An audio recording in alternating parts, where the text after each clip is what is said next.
sebelum kita lanjut ke materi kita berikutnya, Ibu mau mengabsen terlebih dahulu.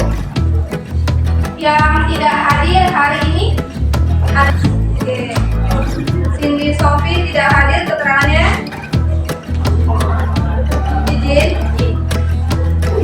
Baiklah, karena sudah hari ini kita mulai lagi seperti biasanya dengan menyanyikan lagu wajib nasional.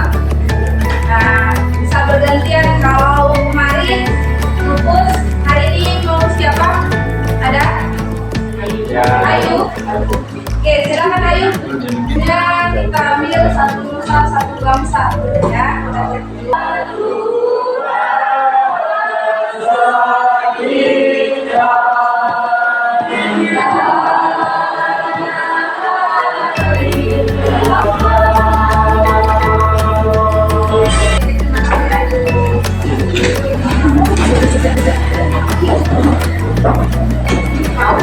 Oke, baiklah. Karena minggu lalu kita sudah diskusi kelompok, jadi hari ini adalah saatnya kita untuk presentasi.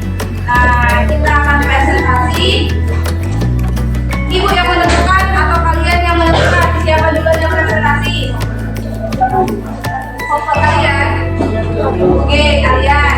Nah, berarti hasil diskusinya udah selesai kan? Sudah dikuasai? Nah, kalau sudah dikuasai, itu harap nanti ketika kamu presentasi di depan, kamu bisa menjawab pertanyaan-pertanyaan dari kelompok yang menanggapi. Ada penilaian untuk presentasi dari kemampuan berkomunikasi, kemampuan bertanya, kemampuan mempertahankan pendapat, kreativitas, penyajian, kemudian kebenaran substansi. Nah, karena kedua, ketiga, dan keempat kompetensi dasarnya mulai dari 1 hingga 3. Kita lihat di sini ada indikator pencapaian kompetensinya. Apa yang pastikan? Jadi kalau minggu lalu sudah membuat laporannya dalam LKPD, hari ini kita mempresentasikannya. Kemudian kita lihat tujuan pembelajaran hari ini. Tadi lagunya Satu Nusa Satu Bangsa, ya kan? Nah, balik lagi, kita harus mempresentasikannya.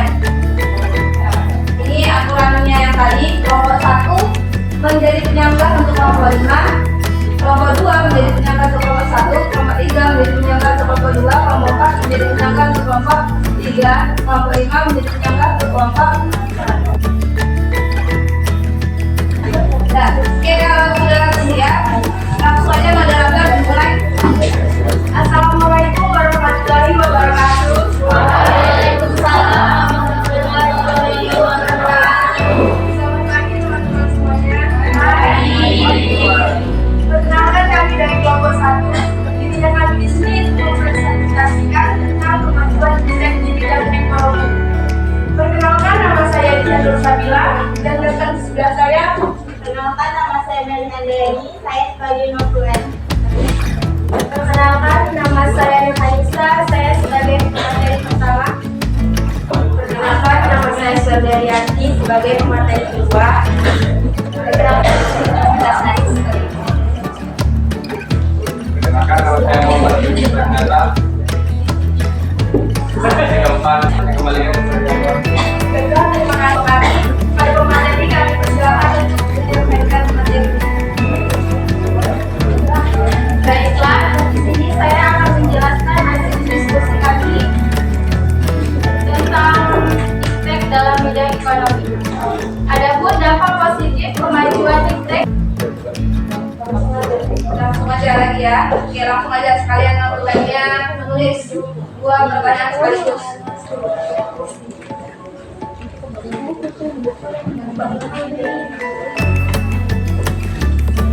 Assalamualaikum warahmatullahi wabarakatuh.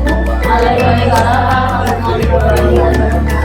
Perkenalkan, saya Aisyah Suryani dari kelompok 2. Di sini saya akan memberi pertanyaan, yaitu salah satu dampak positif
di bidang politik antara lain: A. Memberikan dorongan yang besar bagi konsolidasi demokrasi di banyak negara.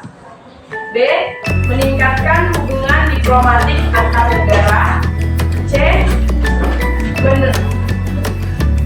Mengangkat nilai-nilai demokrasi. D. Memperluas dan meningkatkan hubungan dan kerjasama antar daerah. E. Adanya peran besar rakyat dalam mengembangkan pemerintahan. Dan yang terakhir, F.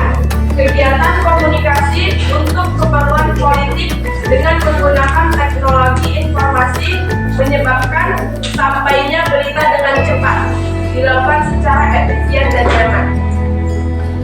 Saya dilanjutkan dengan materi kedua. Saya akan melanjutkan materi dari materi pertama. Pengaruh negatifnya yaitu A. Negara tidak lagi dianggap sebagai pemegang kunci dalam proses pembangunan.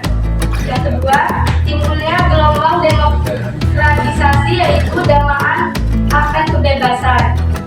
Yang ketiga, adanya ancaman disintegrasi bangsa dan negara yang akan menggoyangkan NKRI. Yang keempat, semakin meningkatnya nilai-nilai politik individu, kelompok oposisi, karakter mayoritas atau tirani minoritas.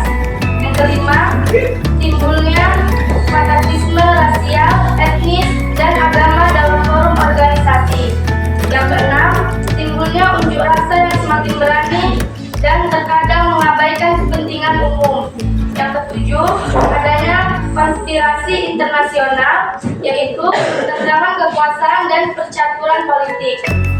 Dan yang kedelapan, munculnya nilai-nilai politik yang berdasarkan pada semangat kekeluargaan, musyawarah, mufakat, dan gotong royong. Oke, saya akan melanjutkan materi kedua.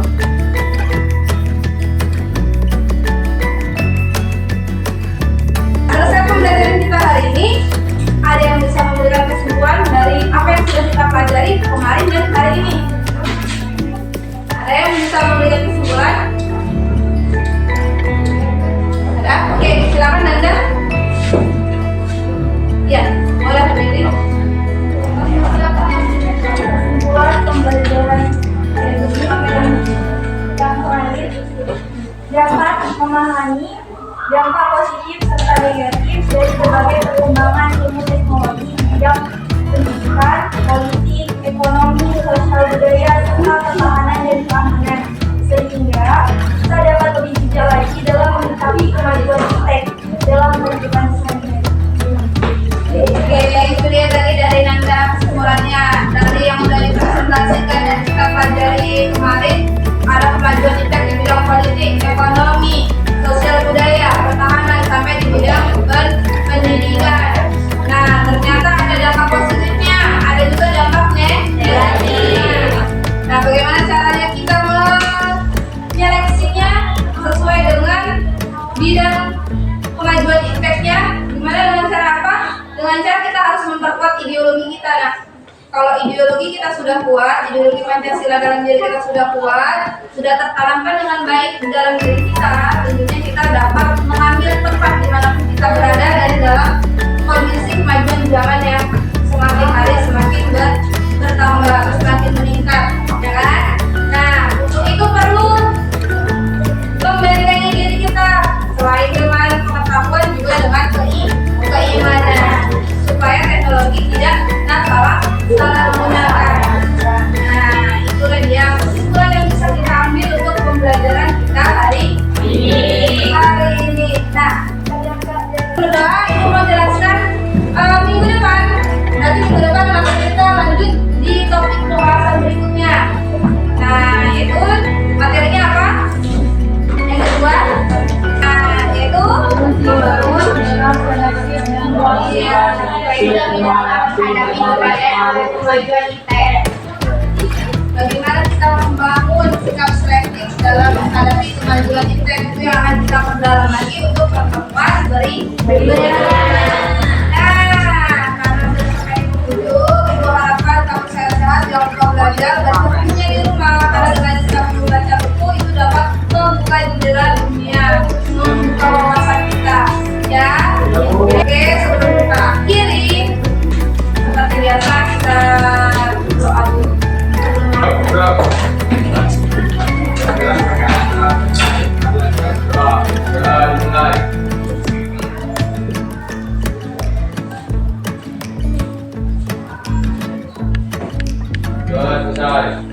Waalaikumsalam.